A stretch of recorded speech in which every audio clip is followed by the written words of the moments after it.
Alexandre Dubé. Une rigueur incontestable.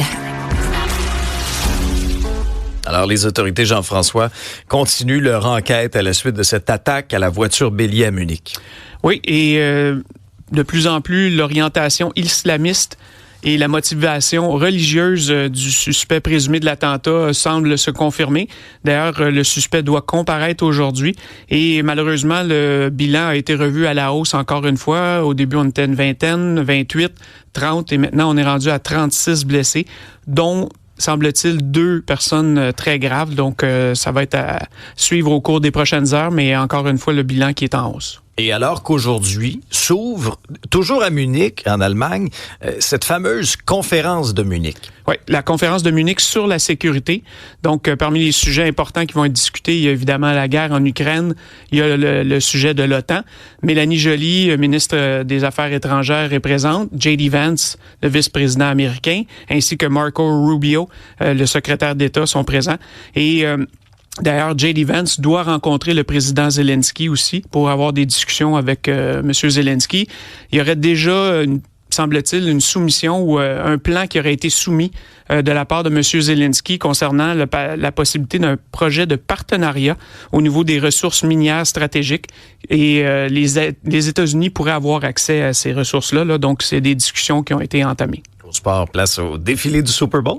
Défilé du Super Bowl, donc à Philadelphie aujourd'hui, les Eagles qui vont défiler dans les rues. Et ce qui est intéressant aujourd'hui, c'est que Saquon Barkley a décidé de récompenser ses joueurs de ligne offensive en leur offrant des camions remplis de Bud Light. Donc chacun de ces joueurs de ligne offensive ont le droit à l'équivalent d'une remorque complète de Bud Light. Bon, pas boire tout ça aujourd'hui. Pas boire tout ça aujourd'hui, non, effectivement, parce que sinon, il risque d'avoir des problèmes au niveau du défilé. Donc, j'ai trouvé le clin d'œil très, très drôle. Et Saquon Barkley, qui a connu une saison absolument incroyable, tenait à souligner le travail de ses joueurs et de ses coéquipiers. Donc, j'ai trouvé le clin d'œil vraiment agréable. Je les imagine. OK, reculez ça ici, les gars, OK.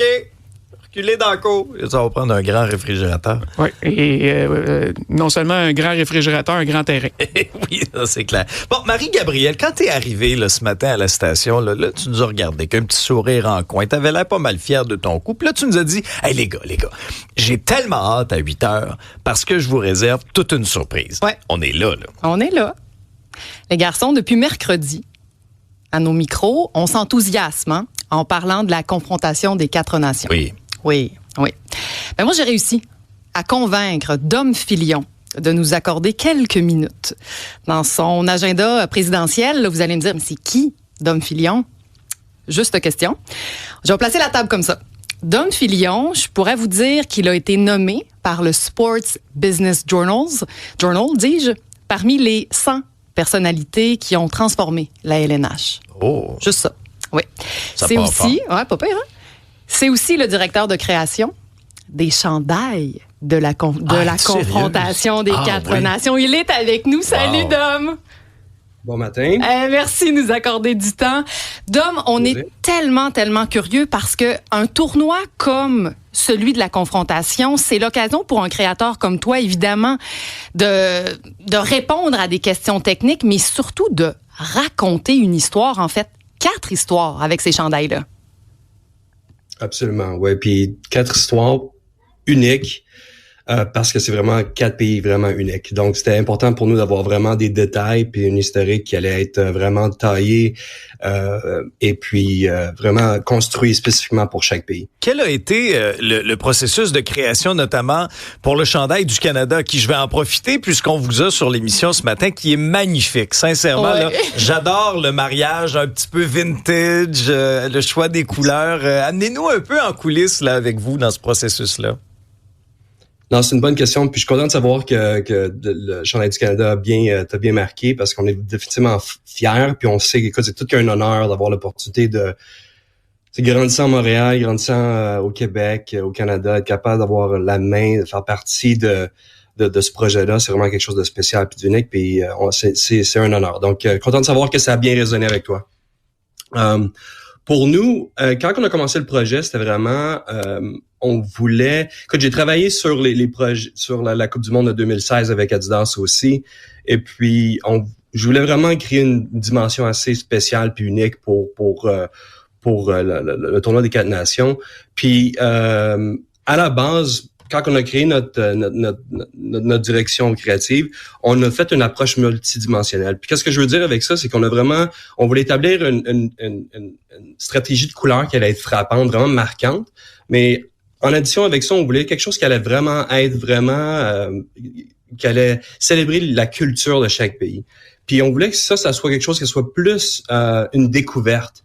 En anglais, on dit un Easter egg, un œuf de Pâques, mais je sais pas si vraiment c'est une expression française, mais quelque chose où c'est un élément que le joueur allait découvrir quand le chandail allait être dans son locker, quand le fan allait toucher le produit. Et puis vraiment, ça a été la base de notre création. Puis comme ça, on a construit chaque design. Pour le Canada, la couleur a été la première, right? C'est ce qu'on fait la conversation. Quelle est la couleur rouge en partant? Mais deuxième élément, c'était la feuille d'érable. On voulait vraiment construire un historique avec la feuille d'érable au centre, au cœur du chandail. Et puis ça a été le début. Après ça, on a parlé des couleurs. Puis les couleurs, on a parlé du rouge, oui, parce que c'est le rouge canadien, mais après ça, on a dit, c'est-tu blanc ou est-ce que peut-être que ça devrait être, si on parle vraiment de la feuille d'érable, on va parler de l'eau d'érable, right? Puis là, quand on a parlé de l'eau d'érable, on dit l'eau d'érable est vraiment coule dans les veines des Canadiens. Donc, à place d'un blanc, pourquoi pas utiliser un blanc érable, un blanc un petit peu plus crémeux. Et puis c'est vraiment là que l'inspiration de couleur a embarqué. Et puis par la suite, le Maple Leaf, la feuille d'érable en avant du chandail, c'est la feuille d'érable qui est inspirée du premier. Si tu regardes dans l'historique des drapeaux canadiens, c'est la première feuille d'érable qui a été utilisée comme concept pour établir le drapeau canadien. Fait qu'en 1965 à peu près, Dom. Exactement. Puis tu sais, c'est intéressant parce qu'il y a des Québécois qui étaient partis de ça. Il y a une photo sensationnelle de l'historique du drapeau canadien. Puis les Québécois étaient à la table à participer à la discussion créative. Et puis ils ont tombé sur une feuille d'érable à 13 pointes. Éventuellement, elle a été simplifiée quelques années par la suite. Mais pour nous, c'était quelque chose qui était symbolique, qui était important, puis quelque chose qu'on voulait vraiment embrasser puis célébrer. Dom, lorsqu'un joueur de hockey est recruté chez le Canadien, chez les Jets, chez les Panthers, ils ont déjà un avant-goût du chandail qu'ils vont porter. Dans ce cas-ci, il y a des vedettes comme Sidney Crosby qui ont découvert le chandail comme tel que tu as avec tes équipes, évidemment, imaginé. Qu'est-ce que tu peux nous décrire de ça? Est-ce qu'ils sont encore impressionnables, ces vedettes-là? Je pense qu'écoute, être capable de porter représenter ton pays puis porter le maillot qui représente, oui, le nom en arrière, mais vraiment le nom en avant du chandail est un sentiment que ces athlètes-là, c'est des choses qu'ils pensent depuis qu'ils sont jeunes.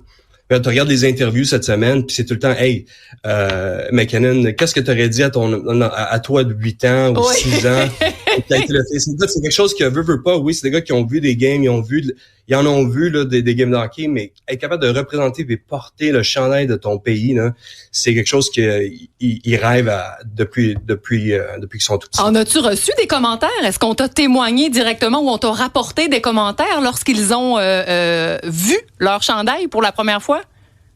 Oui, on a eu définitivement quand on appelle le Media Day, là, quand les joueurs vont être capables de toucher et voir le chandail pour la première fois, là, les gut reactions, hein, les premières réactions, puis vraiment des réactions émotionnelles. Là, tu vois, ESPN hier ont fait un spot juste avant la game de USA Finland, puis c'était vraiment le unboxing de.